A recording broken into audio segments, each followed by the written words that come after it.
Le grand dialogue. Le grand dialogue de l'émission de débat du studio Tamani sur votre radio. Le grand dialogue.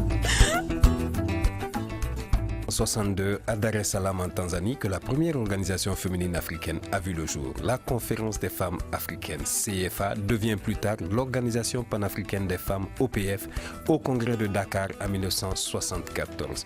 La célébration du 31 juillet, désormais instituée, offre aux Africains un cadre permanent d'échange avec les gouvernements sur les contraintes majeures à leur bien-être et au développement du continent.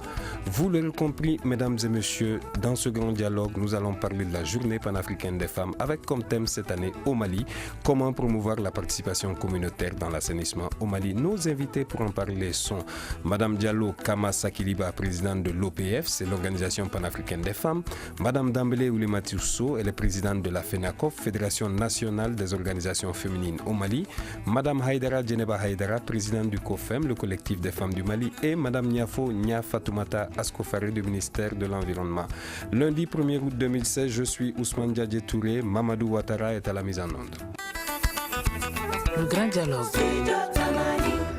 Bienvenue. Le Mali, à l'instar de la communauté africaine, célèbre chaque année le 31 juillet. A été retenu cette année comme thème « Comment promouvoir la participation communautaire dans l'assainissement au Mali ?» Les questions d'assainissement qui pourtant font partie des objectifs de développement durable ODD des Nations Unies lancés en 2015. Au niveau régional, l'objectif 4 de l'agenda 2063 de l'Union africaine dit que des habitats modernes et vivables visent l'accès de chaque citoyen au minimum vital de qualité dont la mise en œuvre exige des pays africains l'amélioration de l'accès des services d'approvisionnement en eau et en assainissement. Cependant, on le remarque très souvent, nos pays sont très confrontés à d'énormes conséquences néfastes sur le cadre et les conditions de vie et de santé des populations en général, dont sont victimes les femmes et les enfants surtout. On va d'abord planter le décor en parlant d'ores et déjà de la symbolique de cette journée. Alors, on a dans ce studio avec nous la FENACOF qui est représentée et le COFEM et les deux autres au téléphone. Madame Dambélé Oulimatiousso, présidente de la FENACOF, que symbolise déjà cette journée panafricaine des femmes pour vous? Merci beaucoup Ousmane Diadje Touré. Cette journée qui est une journée africaine, une journée panafricaine, représente quelque chose de très grandiose, n'est-ce pas, pour les États, parce que je ne dirais pas les femmes, mais les États. Donc parce que c'est une journée mémoire, c'est une journée de réveil, c'est une journée de sursaut national. Parce que des mémoires, je dis, à cause de nos mamans, n'est-ce pas, qui se sont mobilisées aux côtés des pères de l'indépendance, n'est-ce pas, pour assurer, n'est-ce pas, pour assurer l'indépendance, n'est-ce pas, de nos États. Après que cette indépendance soit chèrement acquise, donc les femmes, nos mamans, quand même, se sont mobilisées pour mettre en place la conférence, n'est-ce pas, des femmes africaines, qui a débouché sur l'Organisation panafricaine des femmes. Et cette Organisation panafricaine des femmes, n'est-ce pas, avait pour objectif, n'est-ce pas, les femmes africaines avaient pour objectif de s'associer, de s'unir, n'est-ce pas, et puis de se battre pour des actions prioritaires, et dont au centre, n'est-ce pas, l'émancipation de la femme et le développement du continent. Voilà. Merci. À présent, je m'adresse au COFEM, Madame Haïdara Djeneba Haïdara, présidente du COFEM. Alors, on a vu de 1962 à aujourd'hui. Qu'est-ce qui a changé? Est-ce que la condition de la femme africaine s'est améliorée? On connaît déjà, on sait qu'au Libéria, il y a une femme présidente, par exemple. Merci, Fisson. Vous voyez que la condition de la femme a beaucoup changé. Avant, la femme n'avait pas droit à la parole. La femme n'avait pas droit à être parmi les hommes. La femme était mise à l'écart. La femme était marginalisée. Et avec nos sœurs qui ont passé avant moi, avant nous, qui ont travaillé et qui ont balayé le terrain pour nous, aujourd'hui, la femme a acquis beaucoup de choses. Et la femme est ministre aujourd'hui, la femme est députée, la femme est maire, la femme est dans les directions. Et la femme a acquis beaucoup de choses. Donc, on est en train et cette condition s'améliore de jour en jour. Et vous avez vu, au Parlement, il n'y avait pas assez de femmes. Maintenant, il y en a. Alors justement, parlons un peu du Parlement. Cette législation connaît moins de femmes que la législation précédente. On a moins de femmes ministres également. Est-ce qu'au Mali, qu'est-ce qui est fait justement en ce sens-là? Bon, là, les femmes sont en train de se battre toujours. Et on a même demandé un quota pour les femmes dans les instances de prise de décision. 30% de femmes dans les instances de prise de décision. Et je crois qu'avec ça, ça va aller. Le nombre sera encore augmenté plus que maintenant. Je crois que maintenant, il y a des changements. Les conditions de la femme ont beaucoup changé. Merci. Alors, Madame Nia Fatoumata Askofare du ministère de l'Environnement est en ligne. Madame, est-ce que vous me recevez? Allô, Madame Niafo du ministère de l'Environnement, est-ce que vous me recevez? Je vous reçois très bien. Parfait. Alors, dites-moi, on a vu 31 juillet 1962, 31 juillet 2016. Qu'est-ce qui a changé dans les conditions de la femme africaine, selon vous? Mon humble conviction, Oui. Beaucoup de choses ont changé pour la femme africaine, particulièrement la femme malienne. Je vois que de 1962 à nos jours, l'évolution de la femme malienne a été vraiment vertigineuse, surtout à partir des événements de 1991 à nos jours. Nous avions vu que la femme malienne a beaucoup évolué au niveau des différentes instances, que ce soit au niveau du Parlement ou du gouvernement et même au niveau rural. Présentement, je suis à 280 km de Sikasso, de la capitale régionale de Sikasso, pour superviser les activités d'assainissement total pilotées par la communauté. Partout où nous avions été, chaque fois que nous convoquons le comité eau, hygiène, assainissement, nous trouverons qu'il y a des femmes et vraiment elles font de très bonnes activités pour promouvoir l'assainissement et l'eau et l'hygiène. Donc je dirais que le profil de la femme malienne a beaucoup évolué et de façon très positive ces dernières décennies. Alors vous qui êtes justement confrontés aujourd'hui à cette réalité des femmes rurales, comparativement aux femmes dans les communes urbaines, est-ce qu'il y a une réelle évolution au niveau des femmes rurales? Nous avions vu que vraiment il y a une certaine évolution puisque nous sommes concernés par l'objectif 6 des objectifs de développement durable. De l'ODD, donc, l'objectif 6, les ODD, c'est l'objectif 6, et l'objectif 6B et 6.3 par rapport aux inégalités et à l'équité et inclusion. Donc, nous sommes sur le terrain pour mieux intégrer les femmes dans le développement de l'assainissement, de la mise en œuvre de la politique nationale d'assainissement. Donc, nous avions été sur le terrain pour superviser les activités des intervenants pour voir est-ce qu'effectivement la prise en compte de la femme est faite à part entière. Donc nous avions dit que vraiment les femmes évoluent très positivement, surtout dans le secteur de Koutiala. Elles font des activités d'assainissement au moins 2 fois par semaine. Elles font le compostage qu'elles vendent et après la finir là est vendue aux paysans. Souvent elles troquent avec des vivres pour les échanger après. Donc, elles n'ont pas moins de 200 000 francs par mois par rapport à la gestion des déchets solides. Nous avions vu des villages très assainis et à chaque village, nous sommes vraiment très réconfortés par ce que les femmes nous disent. Avant, nous vivions dans la saleté. Nous avons vu que nos enfants tombaient malades. Il y avait même un charretier qui était là pour transporter les enfants dans les centres de santé. Et cette fois-ci que cette approche est venue, nous avons beaucoup changé et nous avons vu que nos vies se sont positivement améliorées. Beaucoup de choses ont changé chez nous. Donc vraiment, c'est un réconfort moral pour moi-même. En tant que chef de mission sur le terrain, j'ai vu que vraiment les femmes prennent à bras le corps et ils voient que non seulement il y a des intérêts économiques, il y a des intérêts sociaux, ils voient tout qu'il y a l'amélioration de leur cadre de vie, les rapportent beaucoup d'autres choses. Parfait. Qui n'est pas ce qui en dehors du bien-être, quoi.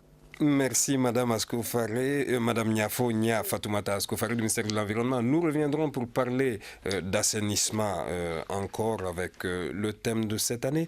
En attendant, Madame Dambélé Oulématousso de la FENACOF, est-ce que, on a vu en 1962, il y a Awa Keïta, première femme députée au Mali, qui a contribué à la création de cette journée. Mais moi, ma question est la suivante. Est-ce qu'aujourd'hui, cette journée, le 31 juillet, ne risque pas d'entrer en concurrence justement avec le 8 mars, qui est notre journée internationale dédiée aux femmes?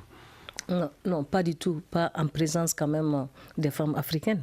Parce que vous savez autant que moi que l'Organisation panafricaine des femmes est née 1 an avant l'OUA. 1 an avant l'OUA. C'est un joyau. L'OPF est également... c'est une image. L'OPF est également un symbole. Je me demande comment, en présence des femmes africaines, n'est-ce pas, cette organisation peut en pâtir au profit du 8 mars, qui est une journée internationale de la femme. Le 8 mars a été décrété au niveau de l'Union, disons, des Nations Unies. Donc ça, c'est une journée internationale. Et là, c'est notre journée africaine.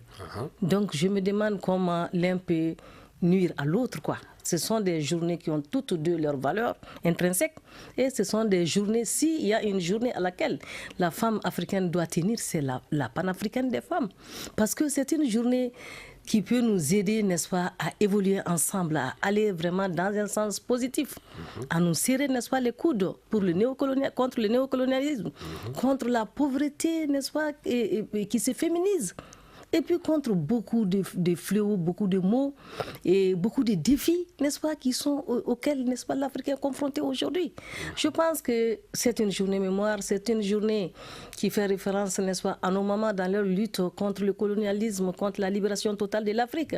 Je pense que cette journée est très importante pour nous, mais cela ne doit pas quand même faire en sorte qu'on ne va pas fêter, n'est-ce pas, le 8 mars, qui est une journée également qui a été internalisée au niveau des esprits. Aujourd'hui, même la famille rurale, n'est-ce pas, se bat pour le 8 mars, parce que le 8 mars, quand même, a su mobiliser aussi, et nous les prenons toutes deux, ces journées, et puis nous évoluons avec elles, que ce sont des espaces d'expression pour nous. Merci beaucoup, Madame Haïdara, Djeneba Haïdara, la présidente du COFEM, le collectif des femmes du Mali. Dites-moi, aujourd'hui, avec le recul, avec l'expérience, que diriez-vous être le grand défi de la femme africaine? Le grand défi de la femme africaine, c'est son épanouissement, notre épanouissement, et aussi, comme j'ai dit depuis la dernière fois, il faut que la femme soit encore plus émancipée, que la femme soit pas comme les hommes, mais nous sommes côte à côte, nous devons travailler ensemble. Avant, la femme n'avait pas droit à la parole. Maintenant, on a la parole. On peut dire.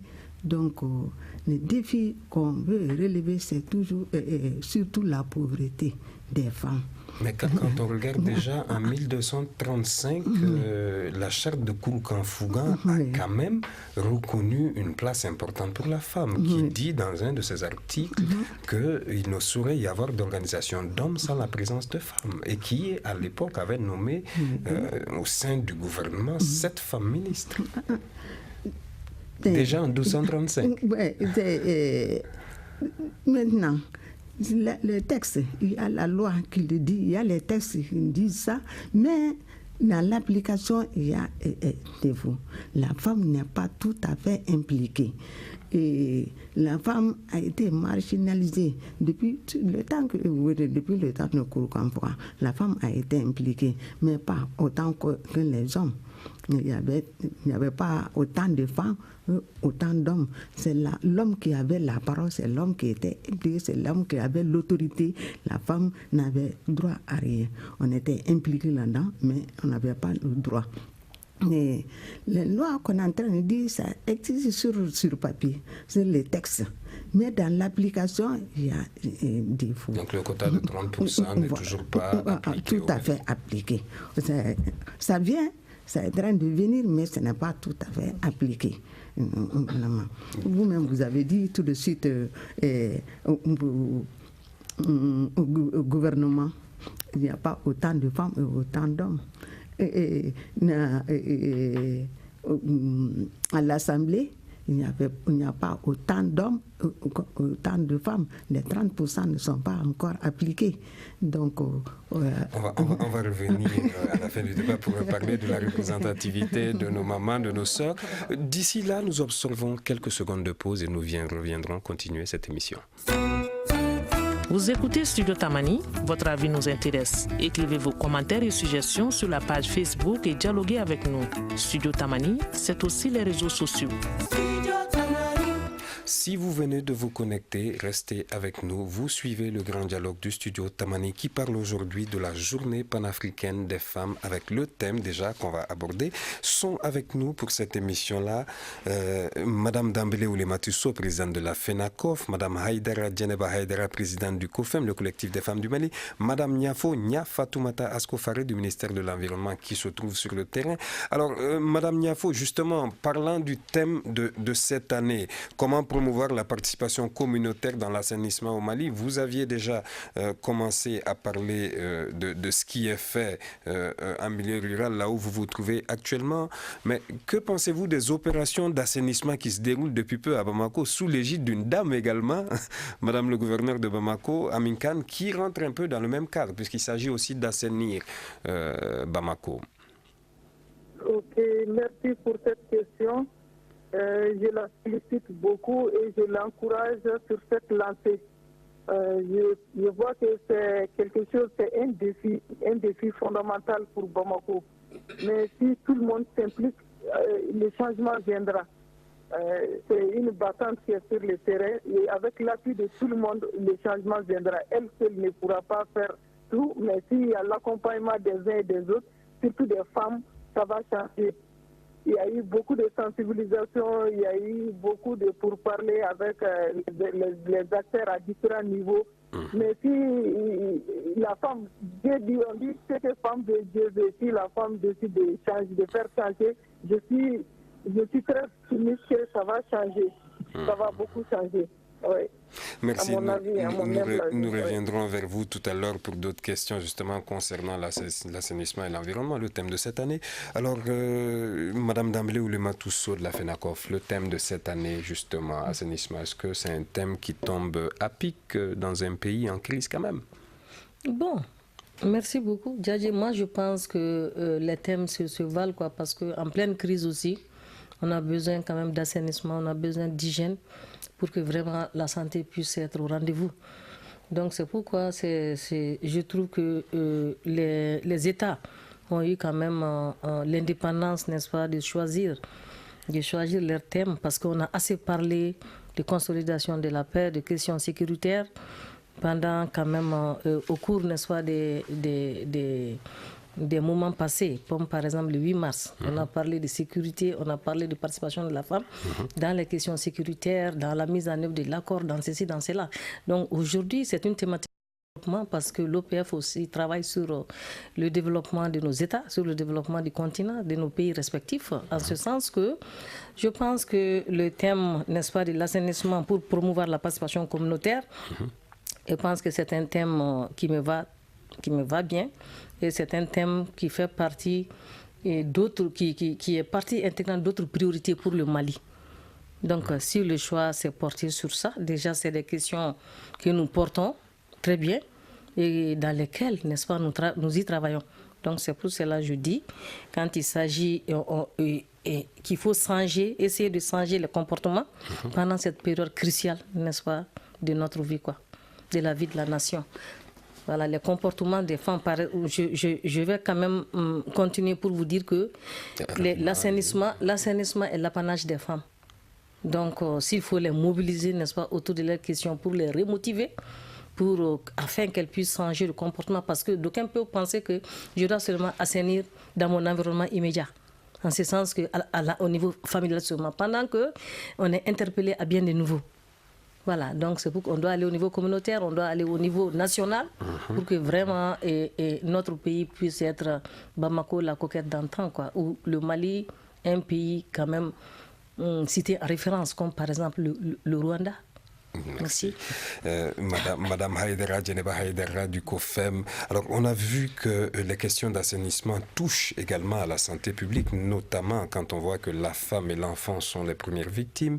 Et dans un pays où, culturellement, dans la plupart des cultures maliennes, l'assainissement est un rôle régalien de la femme. Aujourd'hui, qu'est-ce que les femmes font dans ce secteur-là, justement, pour assainir notre environnement très proche? Et la FENACOF l'a dit aussi, l'environnement, le quartier, la commune, etc. Tout à fait. Parce que quand on parle de l'assainissement, c'est l'affaire de la femme. Et au point de vue santé, quand l'enfant est malade, quand le mari est malade. Est-ce que les hommes n'ont pas de rôle fondamental dans l'assainissement de l'environnement immédiat et de l'environnement du quartier, par exemple? Tout à fait. Les hommes ont un rôle. Les femmes sont en train de balayer. Les hommes aussi doivent jouer leur rôle.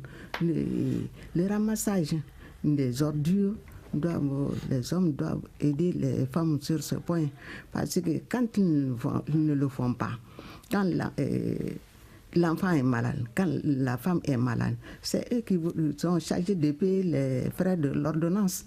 Donc, partant de tout ça, ils doivent s'impliquer dans l'assainissement comme les femmes. Parce que la femme, quand on parle de propriété, quand on parle d'assainissement, c'est l'affaire de la femme. C'est la femme qui est au four et au moulin dans l'assainissement.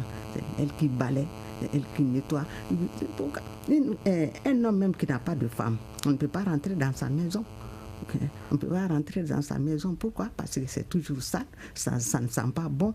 Or, quand il y a une femme, la maison est toujours propre, ça sent bon, les enfants sont propres.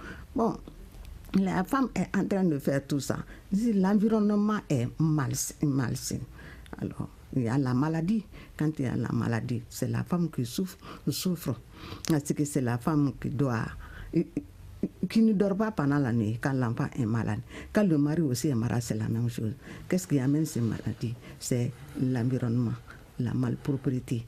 Donc quand les hommes, aussi bien que les femmes, doivent s'impliquer dans l'assainissement de l'environnement.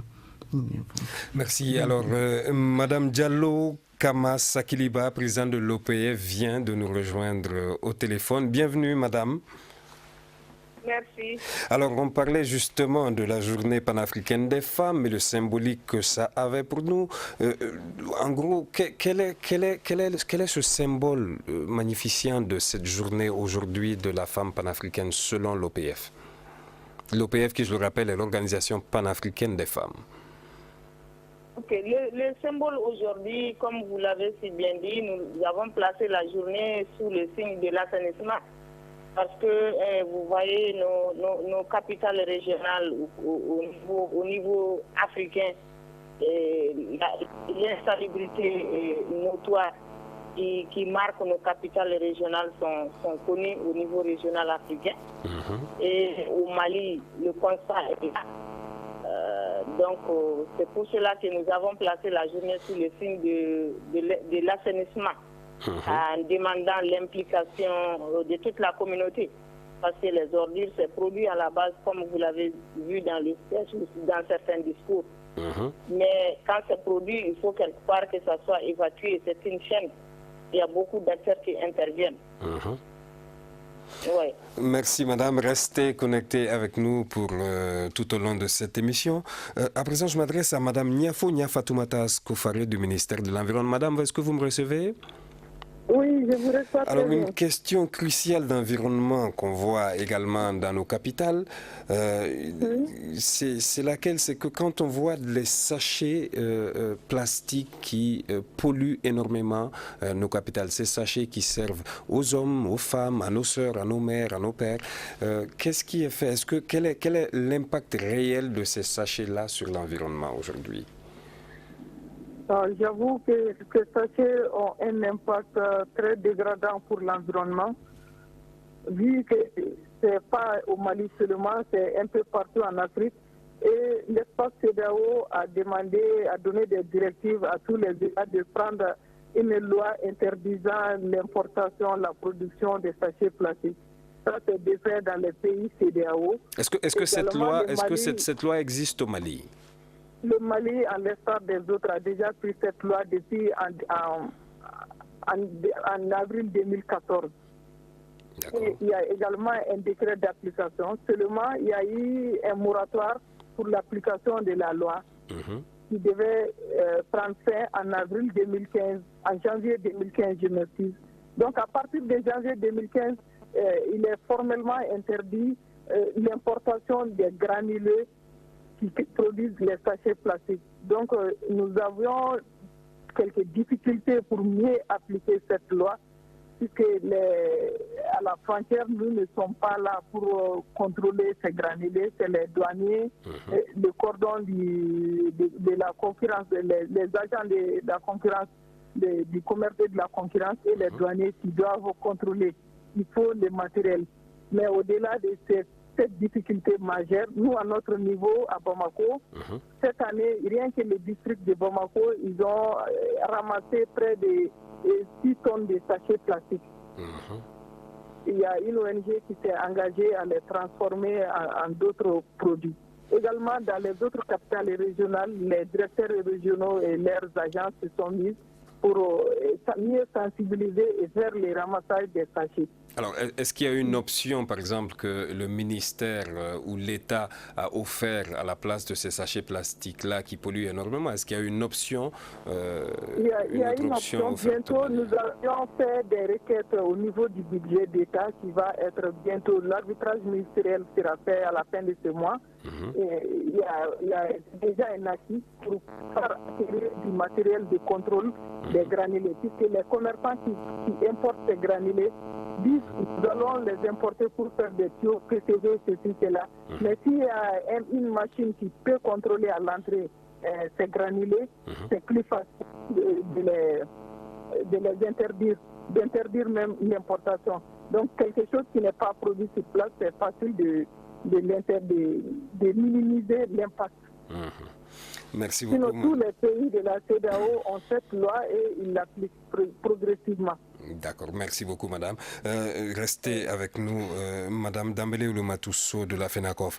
Un autre défi, c'est le charbon de bois, c'est les arbres qu'on coupe. Il y a une interdiction aujourd'hui de plus en plus pesante sur les arbres qu'on doit couper.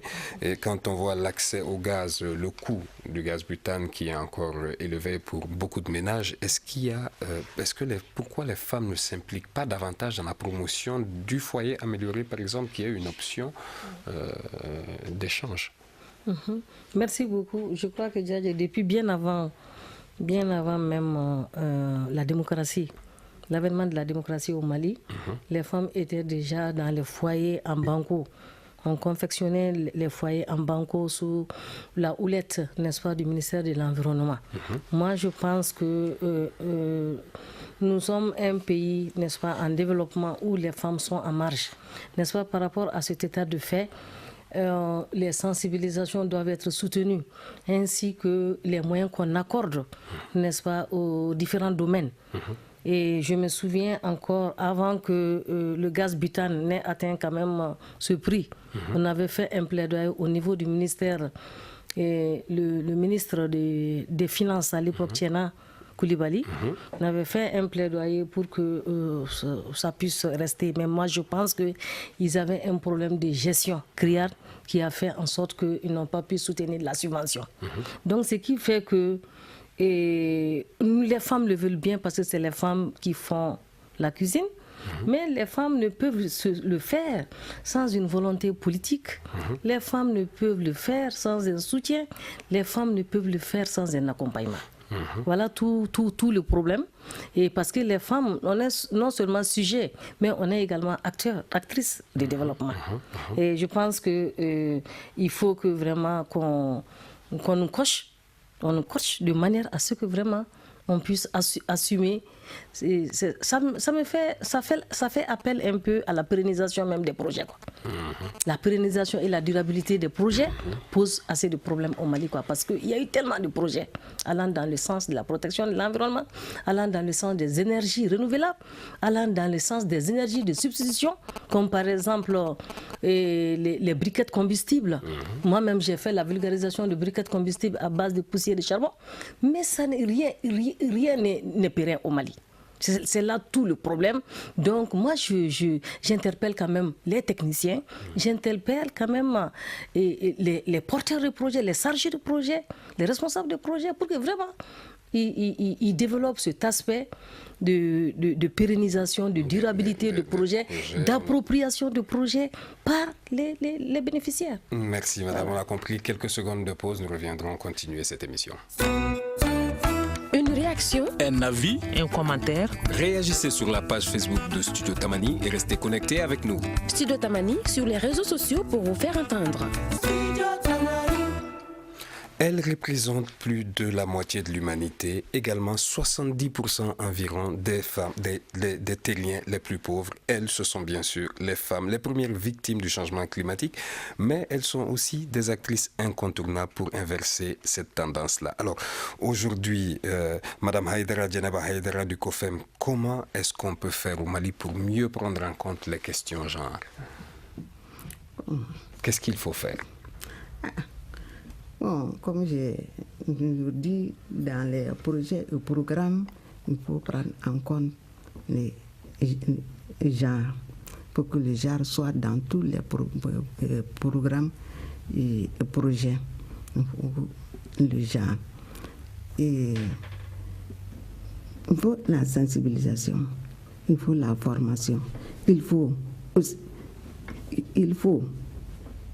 les autorités pense à la formation genre. Il faut que les autorités y pensent. Parce que le genre est nécessaire partout. Il faut le genre. Sans le genre, bon, rien ne peut aller. Quand il y a le genre, on prend en compte le projet de tout un chacun, le besoin de tout un chacun. Hommes, femmes, enfants, malades, handicapés. Donc, le genre doit être dans tous les projets et programmes du Mali. Et les autorités doivent prendre en compte le genre. Merci. Madame Diallo Kamassa Kiliba de l'OPIF, est-ce que vous êtes toujours avec nous? Oui, je suis avec vous. Alors, les hommes ont l'habitude de dire souvent que les femmes sont parfois les freins d'autres femmes. Alors, est-ce que cela est vrai déjà? Et qu'est-ce qu'il faut faire justement pour mieux promouvoir les questions genre au Mali? Bon, moi je pense que ça c'est des préjugés. Les hommes ont tous les moyens pour, en tout cas, se mettre entre les femmes. Et je pense que c'est à nous femmes de comprendre cela. Pour promouvoir le genre, je pense que, comme ma soeur Djeneba vient de le dire, il faut beaucoup de formation parce que la notion genre est quelque peu compliquée pour certains acteurs. Et je pense qu'il faut, pour promouvoir le genre, il faut tenir compte du genre depuis la conception des projets jusqu'à la mise en œuvre des projets. Et le genre, c'est quoi? C'est la répartition sociale du travail. Par exemple, quand nous disons que c'est la femme qui doit aller faire la cuisine et que l'homme doit en tout cas se reposer pendant que je suis dans la cuisine, ou c'est l'homme qui doit en tout cas être ministre et la femme doit être au foyer. Il faut corriger ces déséquilibres. C'est vraiment un déséquilibre qui ne fait pas avancer le développement. Parce qu'il faut entendre par genre le développement. Nous visons le développement. Nous ne parlons pas de promotion des femmes ou de promotion des gens parce que nous sommes femmes, il faudrait que nous soyons là.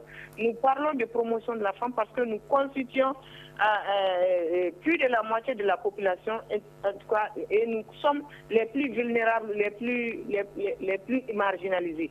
Donc, mais est-ce qu'il n'y a pas aujourd'hui un manque de volonté de la part de femmes d'être quelque part représentées dans les instances politiques, par exemple, quand on voit qu'il y a beaucoup moins de candidats femmes aux élections municipales et législatives, autant qu'aux présidentielles? Alors, est-ce que parfois les femmes elles-mêmes n'ont pas ce préjugé sur elles-mêmes et ne se présentent pas tout simplement? Bien sûr que les femmes ont des préjugés sur elles-mêmes, mais cela provient de la société. La façon dont nous avons été toujours traités par cette société. Donc, des fois, nous avons peur. Nous avons cette peur au ventre de faire face aux hommes. Parce qu'il y a un autre fait, le fait qu'on a amené l'argent. Et vous reconnaissez avec moi que la femme, elle est la moins nantie de cette société. Bien que nous soyons les plus nombreuses, nous sommes les moins nantis. Et quand vous brandissez l'argent à une population pauvre, telle que les populations de nos pays africains, vous savez que les gens vont du côté de l'argent. Et les femmes n'en ont pas. Les femmes comptent sur les valeurs intrinsèques. La valeur intrinsèque est là, mais les hommes ne veulent pas faire recours à ces valeurs. Merci. Donc, c'est un peu la problématique. D'accord. Madame Dambélé, je vais vous redonner la parole dans un instant. Juste le temps de faire réagir Madame Niafatoumata Askofare. Madame, est-ce que vous êtes avec nous? Oui, je suis en connexion. Alors, dites-moi, comment mieux promouvoir les questions genre au Mali? Qu'est-ce qu'il faut faire aujourd'hui pour reconnaître ou valoriser cette place de la femme dans la société malienne? Je pense que c'est une bonne question. Comment faire? Je pense que ça doit commencer à la base, puisqu'il y a des causes endogènes déjà à la société, depuis l'éducation de la petite fille jusqu'à l'école et jusqu'au niveau le plus élevé. Donc ça doit commencer au niveau familial d'abord, impliquer à la petite fille qu'elle ne doit pas se sentir inférieure au petit garçon déjà.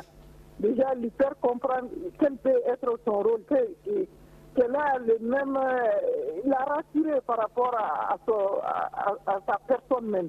Donc quand ça commence dans la famille comme ça, l'éducation, les femmes seront plus responsables, plus engagées à savoir leur propre leur épanouissement et les prennent en main. Moi je souscris entièrement à ce que Mme Diallo vient de dire.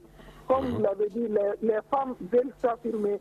Si ce n'est pas déjà inculqué en famille qu'une femme ne doit pas parler en public, ne doit pas parler devant les hommes, ça va de soi que ça joue sur la personnalité de la personne, même si elle devient majeure, elle ne pourra pas mieux s'exprimer comme les autres qui sont déjà habitués à ça. Et dans l'administration également, je pense que comme déjà il y a une loi, il serait mieux que cette loi, qu'on sente que cette loi est en train d'être appliquée. Moi, franchement, à ma personne de femme cadre du Mali, je vois que les femmes cadres ne sont pas beaucoup aux instances de décision. Donc si on commence déjà à faire ça, les femmes auront plus en plus confiance en elles-mêmes et elles pourront montrer leurs capacités. Merci. Madame Dambélé Oulimatousso de la FENACOF, je vous ai vu à plusieurs reprises hocher la tête, vous souhaitiez réagir. Mais, moi, dans un pays culturellement qui, depuis 1235, a eu des lois sur les questions genre. Alors, qu'est-ce qui n'est pas passé au fil des années? Qu'est-ce qui s'est passé? Qu'est-ce qui n'est pas passé? Est-ce qu'il y a eu une continuité dans l'action? C'est ça. Et puis, depuis que nous sommes partis dans les indépendances, donc ça c'est la gestion moderne.